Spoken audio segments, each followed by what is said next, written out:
Postulate है ना। दो पोस्टुलेट का मतलब क्या है कि यहाँ पर दो ऐसी बातें हैं जो कि यूनिवर्सली ट्रू हैं। ठीक है, यहाँ तक समझ में आया आपको? Yes sir. पोस्टुलेट का मतलब तो यही होता है ना, यूनिवर्सली वो एक्सेप्टेड है बिना प्रूफ के। तो दो ऐसी बातें कही जा रही हैं आपके सामने जो कि यूनिवर्सली एक्सेप्टेड है। ठीक है, पहला है कि given two distinct points A and B, तो दो अलग अलग पॉइंट्स हैं, एक पॉइंट का नाम ए है, दूसरे का बी है। आगे कह रहा है there exist a third point C which is in between A and B. तो ए और बी अगर दो डिस्टिंक्ट पॉइंट हैं तो उनके बीच में कम से कम एक पॉइंट सी जरूर लाई करेगा, ये कहना चाह रहा है ये पहला प्रश्न। ठीक है, आगे कह रहा है दूसरे में कि there exist at least 3 points that are not on the same line. तो जब आप लाइन बनाओगे तो कम से कम ऐसे 2-3 पॉइंट्स जरूर होंगे जो कि उसी लाइन पर लाइन नहीं करेंगे। इसका मतलब क्या है ये मैं आगे भी बताऊंगा, अभी तो सिर्फ क्वेश्चन हम पढ़ रहे हैं। ठीक है, आगे ये कह रहा है do these postulates contain any undefined terms. तो क्या इसमें ऐसा कुछ है जिसको डिफाइन नहीं किया है क्वेश्चन में। फिर ये कहता है आर दीज पोस्टुलेट्स कंसिस्टेंट, और जो लास्ट पार्ट है वो कहता है कि do they follow from Euclid's postulates explain, है ना। तो बहुत एक जैसे बड़ा क्वेश्चन है, बहुत सारी बातें इसमें पूछ ली है। हम एक एक करके एक एक पॉइंट को समझते हैं, फिर आपको ये बिल्कुल क्लियर हो जाएगा कि मतलब क्या है इस क्वेश्चन का। तो देखो इसने क्या बताया आपको, इसने बताया कुछ ऐसा बताया, दो पॉइंट है उसके बीच में एक पॉइंट लाई करेगा और एक लाइन है उस पर 3 पॉइंट्स लाइन नहीं करेंगे, ऐसा कुछ बताया इसने। और बहुत कुछ नहीं बताया इसने।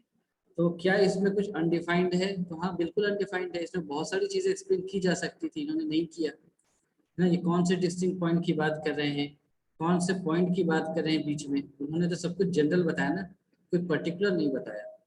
तो यहाँ पर आप इसको ऐसे लिखोगे,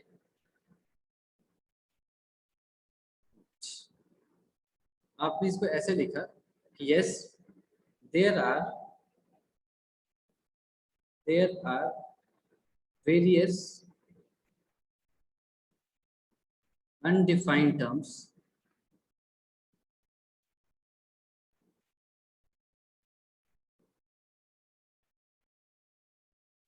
there are various undefined terms in the given postulate।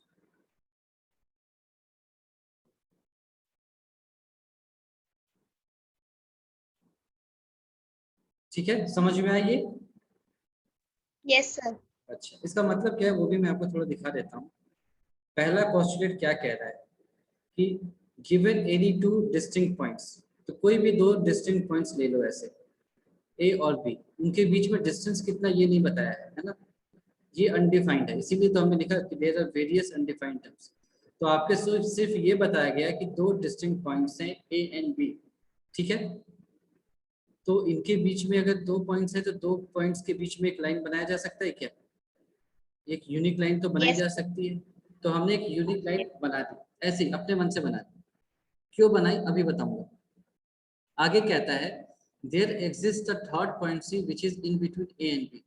तो क्या एक पॉइंट सी होगा जो ए और बी के बीच में लाई करे, या दूसरे वर्ड्स में मैं कहूँ क्या एक पॉइंट होगा जो लाइन ए और बी के बीच पर लाई करता हो। ऐसे कुछ पॉइंट हम सी डिनोट कर सकते हैं क्या? Yes sir. है ना, ए और बी अगर दो डिस्टिंक्ट पॉइंट्स हैं, मैं इसको लिख लेता हूँ ताकि आपको ये क्लियर हो जाए। If A and B are two distinct points, if A and B are two distinct points, then a unique line can be drawn from A to B।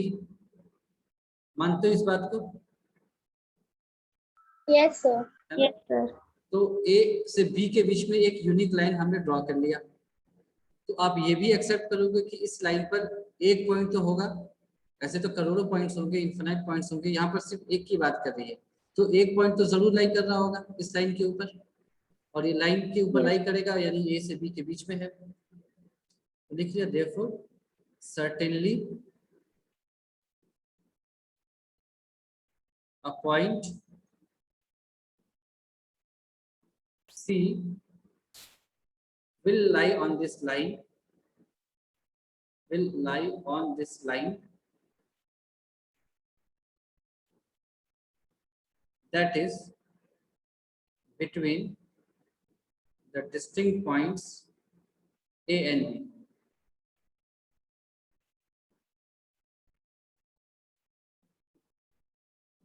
A and B. ये बात समझ में आ गई आपको अच्छे से? देख लो, Yes, sir. है ना? Yes sir. Yes.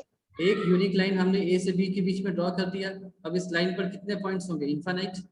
ये सिर्फ यही पूछ रहा है कि कम से कम क्या एक पॉइंट होगा जो इस लाइन पर यानी कि इन दो पॉइंट्स के बीच में लाई करे। तो हमने कह दिया हाँ, एक पॉइंट तो बिल्कुल ही होगा जो लाइन ए बी पर लाई करेगा, यानी कि डिस्टिंक्ट पॉइंट्स ए से बी के बीच में लाई करेगा। ठीक है, समझ में आ गया ये? Yes, sir. Yes, sir. ये हमारा पहला वाला पोस्टुलेट था, उसकी मीनिंग ये थी। दूसरा कह रहा है there exist at least 3 points that are not on the same line. ठीक है, इसको भी देख लिया। तो हमने एक पॉइंट लिया ए, दूसरा पॉइंट लिया बी। तो ए से बी के बीच में हम एक लाइन बना सकते हैं क्या? Yes, sir. भाई पहले sir. केस की तरह बना दिया। अब कह रहा है Yes. कि there exist at least 3 points that are not on the same line. तो क्या ए बी के बीच में कोई ऐसा पॉइंट होगा जो कि इस लाइन पर लाइन नहीं कर रहा हो? ए से बी के बीच में आप एक पॉइंट बता Yes. सकते हो? होगा? Yes, sir.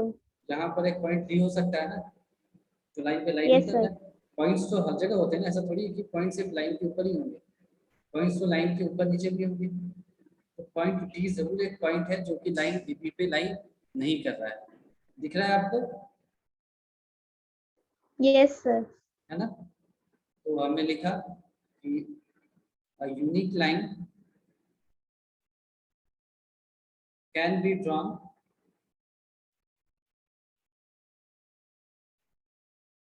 between two distinct points A and B.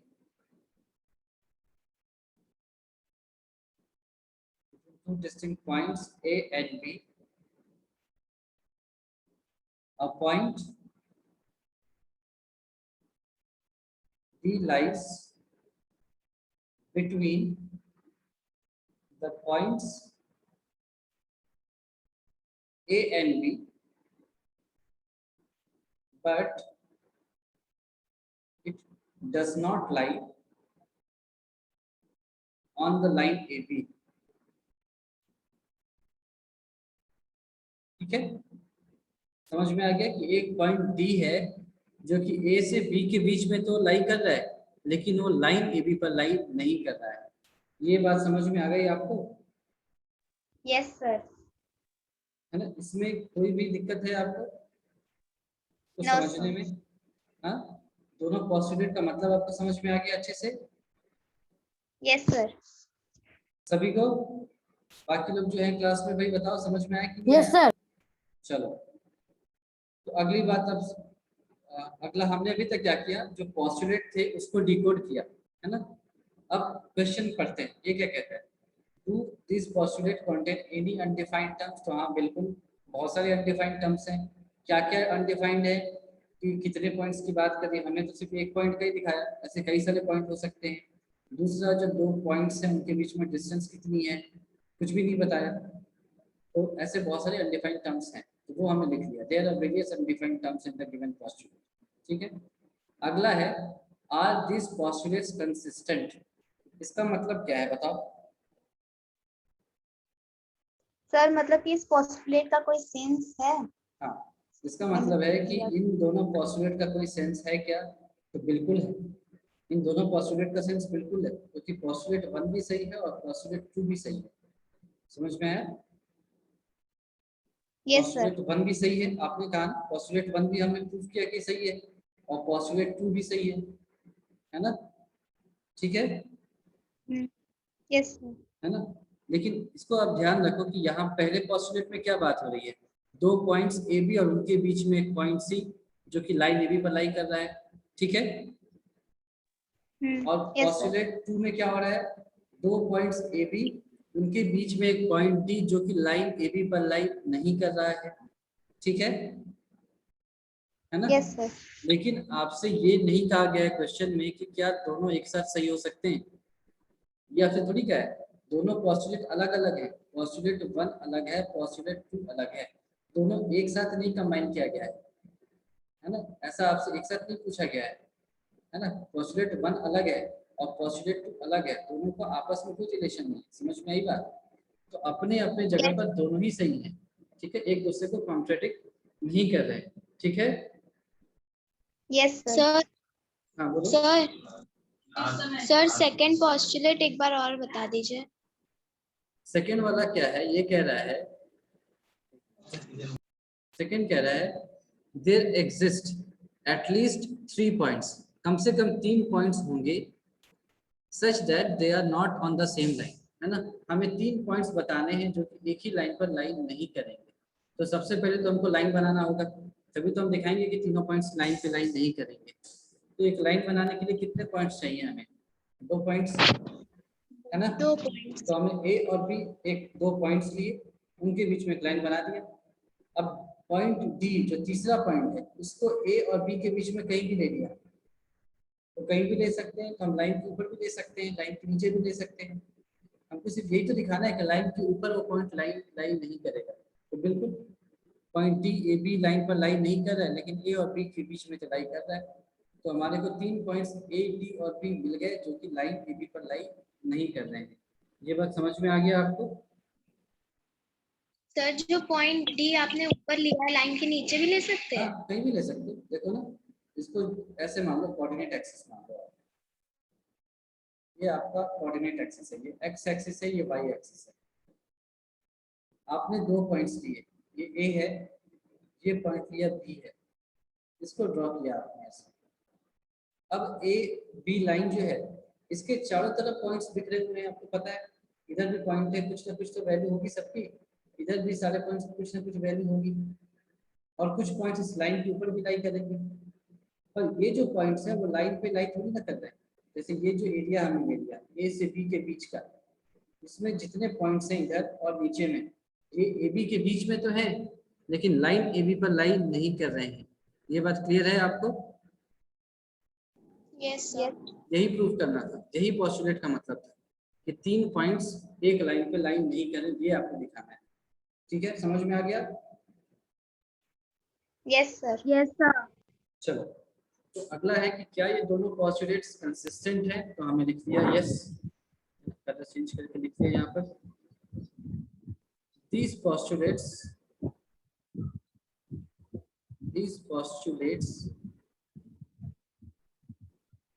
are consistent,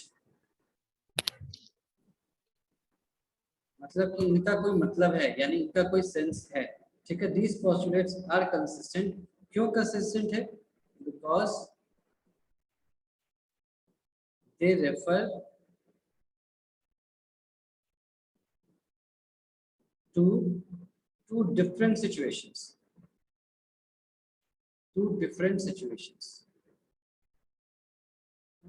दोनों ही पोस्टुलेट्स अलग अलग सिचुएशंस की बातें कर रहे हैं। समझ में आ गई आपको ये बात, है ना। They Yes. refer to two different situations, Yes, sir. है ना। एक ही पोस्टुलेट में अगर दोनों हो जाते तब मुश्किल होती कि एक कह रहा है कि लाइन के ऊपर लाई करना चाहिए, एक कह रहा है लाइन के ऊपर लाई नहीं करना चाहिए, तब कॉन्ट्रडिक्शन आती कि ये बात क्या कर रहा है। और यहाँ तो कोई दिक्कत ही नहीं, अलग अलग पूछ रहा है तो सही है, दोनों ही सही है, ठीक है। ये बात भी समझ में आ गई आपको अच्छे से। Yes, sir. तो अब लास्ट पार्ट भी देख लिया, do they follow from Euclid postulate, क्या ये यूक्लिड पोस्टुलेट को फॉलो कर रहे हैं, तो नहीं, ऐसा No, नहीं। sir. These two postulates do not Yes, follow yeah. from Euclid's postulate, है ना, ये यूक्लिड के एक्सियम को फॉलो कर रहे हैं, Yes, sir. है ना।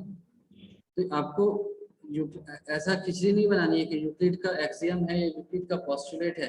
ये नहीं पूछा जा रहा कि अच्छा ये बताओ कि क्या यूक्लिड ने ऐसा कभी बोला था क्या, ये नहीं पूछा गया। आपसे पूछा गया कि ये यूक्लिड का एक्सियम है या यूक्लिड का पोस्टुलेट है।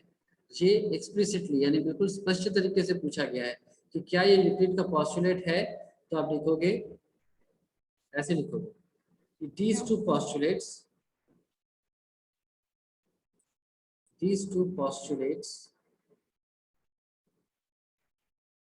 do not follow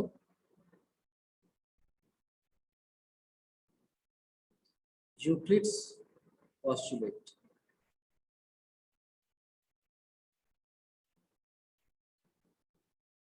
यूक्लिड के पोस्टुलेट को फॉलो नहीं करते, but they do follow Euclid's axiom. याद है कौन सा एक्सियम बता सकता है कोई मुझे? सर पोस्टुलेट 1 में था axiom given two distinct point वाला, वही है। इसमें क्या हो जाएगा, उसको भी लिख लिया। क्या है ये कि given two distinct points, given two distinct points, there is a unique line that passes through them. There is a unique line that passes through them. इतनी सारी चीजें हैं इसमें, तो सब कुछ समझ में आ गया आपको एक एक बात इस क्वेश्चन की? है ना? तो देखो इस तरह के क्वेश्चंस को आपको इसी तरह से डिकोड करना है, इसी तरह से समझना है, ठीक है? तो शुरू में आपके बहुत थ्योरेटिकल लग सकता है, लेकिन अगर आप इसको 2-3 बार पढ़ेंगे तो आपको ये बिल्कुल समझ में आ जाएगा। मैं ये नहीं कह रहा हूँ कि मैंने जो जो लिखा आपको हर वो चीज़ लिखनी है या वैसे ही लिखनी है, ऐसा नहीं है। मैंने तो कोशिश की कि हर एक चीज़ आपको समझ में आ जाए, इसीलिए मैं बहुत समय लगा करके बता रहा हूँ। एग्जाम में ऐसा मैं नहीं कहूँगा कि आप हर एक चीज़ लिखो, लेकिन आपको समझ में आनी चाहिए कि क्वेश्चन है क्या, इसको सॉल्व कैसे करते हैं, ठीक है? Yes sir. तो फिर अगर ये आपको समझ में आ गया तो फिर हम नेक्स्ट क्वेश्चन पे आते हैं। क्वेश्चन कितने हैं? 7 हैं, ठीक है। क्वेश्चन नंबर 4 पे आते हैं।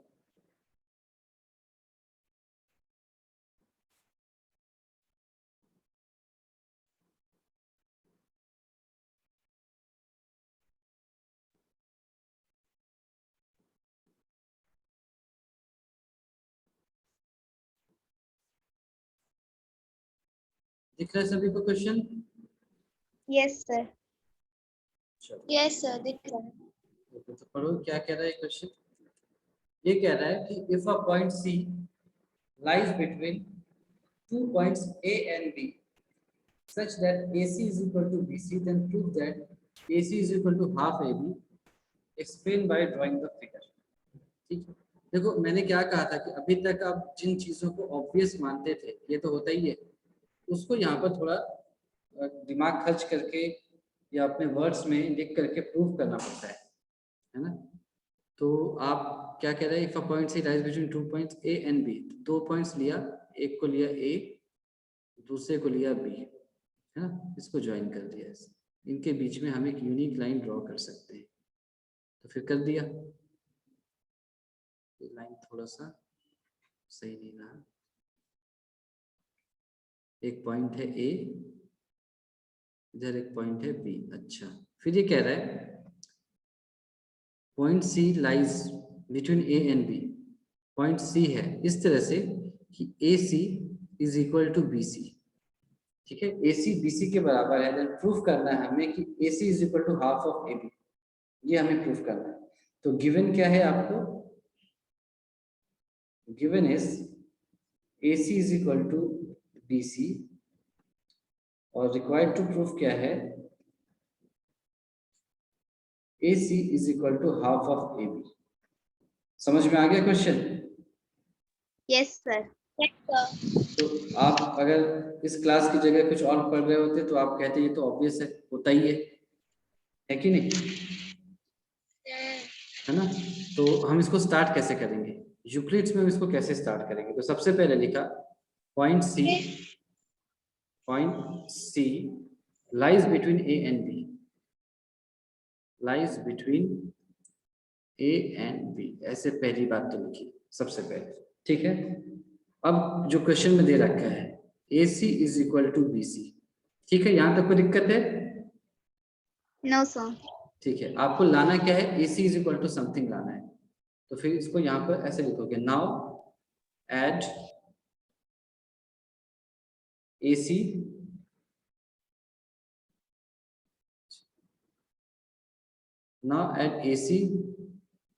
To both sides. दोनों ही साइड्स में हमने AC ऐड कर दिया, तो होगा क्या, AC plus AC is equal to BC plus AC, ऐसा हो जाएगा, Yes, sir. हो जाएगा Yes, ऐसा, ठीक है। तो इसके बाद हमने एक बात लिख ली यूक्लिड की, वो क्या कहता है, if equals are added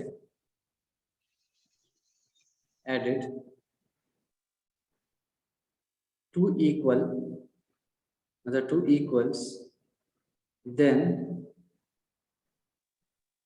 the wholes are equal. Equal. यही होता है ना, तो हमने क्या किया, AC यानी जो इक्वल है उसको दो इक्वल्स क्या थे, AC और BC, उनमें ऐड किया, तो AC plus AC is equal to BC plus AC हो जाएगा, यहां से हमने कंफर्म किया, है ना। देखो अगर ये नॉर्मल मैथ्स होता तो हम यहीं पर इसको मान लेते कि AC प्लस AC दोनों साइड ऐड करें तो बराबर ही होगा, लेकिन क्योंकि हम यूक्लिड के थ्रू जा रहे हैं तो इस बात को हमको लिखना पड़ेगा, फिर हम इसको जस्टिफाई कर पाएंगे कि ये सही है, ठीक है, Yes, sir. है ना। तो यहाँ से आप क्या बता सकते हो, twice of AC, 2 times of AC is equal to AB हो जाएगा क्या, दिख रहा है आपको। Yes, sir. अच्छा, अगर आप ये नॉर्मल मैथ्स में होते तो चुपचाप लिख देते कि BC प्लस AC क्या होता है, AB के बराबर होता है, इसमें कुछ सोचना ही नहीं। यहाँ पर आपको एक लाइन एक्स्ट्रा लिखनी पड़ेगी, क्यों, because BC plus AC coincides with AB।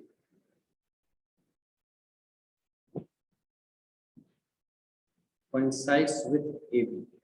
बताओ इसमें कोई डाउट है आपको, No, sir. क्यों हमने लिखा है ऐसे, No, sir. क्योंकि है ना, BC को लिया AC को लिया, दोनों को एक साथ रखा और AB पर रख दिया, एग्जैक्टली एक दूसरे से कोइंसाइड करेंगे, तो BC प्लस AC यहाँ से AB के बराबर हो जाएगा, ठीक है। और अगर Yes, ऐसा sir. है, अगर ऐसा है तो हमने ये लाइन लिखी, things which coincide with each other, Sir, axiom हाँ 4 है ना? हाँ axiom 4 है, ठीक है। फिर आगे लिख दिया, things which coincide with each other are equal to each other, है ना, are equal to each other, are equal to each other, ठीक है। तो फिर यहाँ से हमने लिख लिया, therefore twice AC is equal to AB, this implies AC is equal to half of AB, ऐसे लिख लिया, प्रूव्ड, है ना। चाहो तो लिख सकते हो कि अगर इक्वल्स बराबर हैं तो उनके हाफ भी बराबर होते हैं, है ना, things are equal then their halves are also equal, ये भी आप लिख सकते हो, ठीक है। पर ये तरीका होता है सॉल्व करने का, है ना, मैंने एक एक चीज लिखी है ताकि आपको कोई भी कंफ्यूजन ना हो, ठीक है। समझ में आया आपको, इसमें कोई Yes. डाउट है किसी को, Yes, sir. कोई डाउट नहीं है, No, sir. No, sir. No, sir. ठीक है। तो फिर नेक्स्ट क्वेश्चन पता नहीं सॉल्व हो पाएगा कि नहीं, लेकिन हम लोग एटलीस्ट क्वेश्चन को तो कॉपी करेंगे।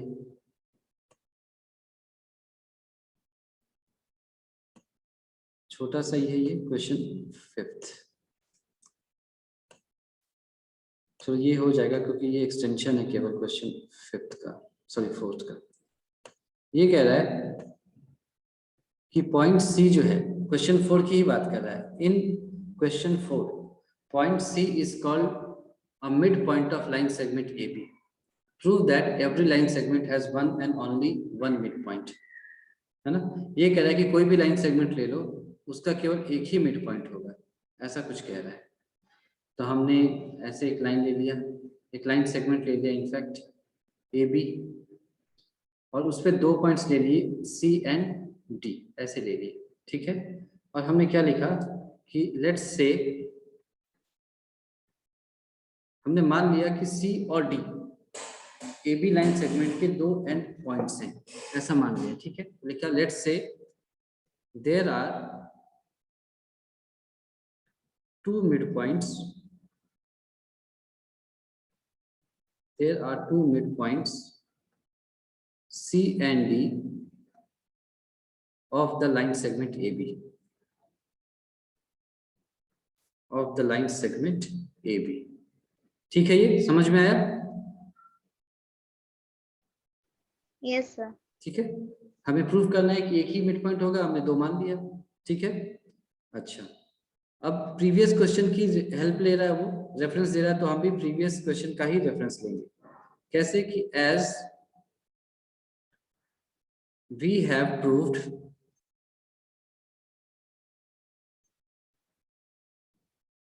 in the last question, as we have proved in the last question, that AC is equal to half of AB, यही प्रूफ किया है ना कि Yes, अगर वो C क्या होगा, मिड पॉइंट होगा, तो AC is equal to BC हो जाएगा, तो वहां से AC will be equal to half of the whole line, यही था ना। तो उसको हमने Yes, लिख लिया यहाँ पर फिर से कि C अगर मिड पॉइंट है तो AC is equal to half of AB हो जाएगा, और क्योंकि D भी मिड पॉइंट है तो AD will also be equal to half of AB, ये भी हो जाएगा, ठीक है। ये इसके लिए लिख लिया reason, since C is midpoint of AB, और इसके लिए लिखा since D is midpoint of AB, ठीक है, ये समझ में आ गया? yes sir. तो फिर यहाँ Yes, से sir. लिख लिया therefore AC is equal to AD हो जाएगा, हो जाएगा ना AC इक्वल टू AD, क्योंकि दोनों ही किसके बराबर है, हाफ AB के बराबर है। तो रीजन लिख लिया हमने, things which are equal to the same thing, things which are equal to the same thing are equal to one another, are equal to one another, ठीक है। तो कैसे हुआ, AC भी हाफ AB के बराबर है, AD भी एक चीज है जो कि हाफ AB के बराबर है, तो यहाँ से AC AD के बराबर होगा, समझ में आया? Yes sir. तो AC अगर AD के बराबर है तो इसके बारे में हम क्या कह सकते हैं कि that means C coincides with D, है ना। AC अगर AD के बराबर है, A कॉमन है, तो जाहिर सी बात है C और D एक ही पॉइंट होंगे, है ना, यानी कि C coincides with D। अब क्योंकि वो coincide कर रहा है, दो चीजें जब coincide करें तो सेम होते हैं, hence C and D are same points, C and D are same points, ठीक है। Yes sir. तो यहां से लिख लिया therefore any line segment